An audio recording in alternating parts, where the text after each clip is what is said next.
Scale and not labour costs is the likely reason why auto manufacturers are leaving Australia. That's according to Rio boss Sam Walsh, who says we'll find it difficult to compete against high-volume economies. While he's asking the opposition to respect the mandate of the government to repeal the carbon and mining taxes, as well, saying that the resources sector is growing in importance. Sky News business reporter Nigel Freitas spoke with Mr Walsh earlier to get his thoughts on the local and global economy. Look, I think we are on the road to recovery. Certainly, our analysis has shown that the OECD economies are strengthening, are improving, and we'll see them add to global GDP growth this year. That's important. And that will be the icing on the cake in terms of the continuing development in China and elsewhere. Now, you began your career as a buyer for General Motors Holden, working out of Dandenong in Melbourne, so you're quite familiar with the auto sector. And we've had a big debate this week here as to why manufacturers are leaving the country. Some are saying that labour costs and the cost of doing business are simply too high. Is that a view that you share, and would you like to see any changes to workplace relations? Yeah, look, I think the real answer, and it's probably for Toyota, Ford and GM to say, it's really scale. And we've seen the domestic market fall to around 10% of overall sales. That is not sustainable.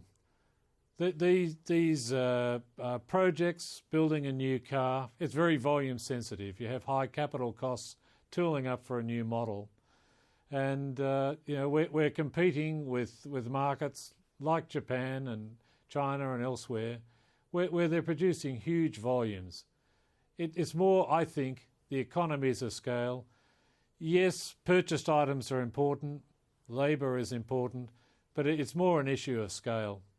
But if we focus specifically on the resources sector, would you like to see IR regulations loosened? Would that give Rio more flexibility? Look, certainly we seek direct contact with our employees and we look for flexible working environments. We have a whole range of industrial instruments across our operations. Some are unionised, some are not unionised, some fall in the middle. And we'll work with whatever scenario. Importantly, though, we do need to have the productivity focus.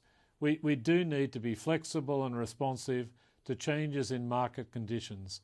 The world out there is a lot more volatile than it's been for a long time, and we need to be able to respond to that. The federal government is pledging to repeal both the carbon tax and the mining tax, but Labor and the Greens are blocking those moves at this point in time. Would it have any material impact for Rio if those taxes were removed?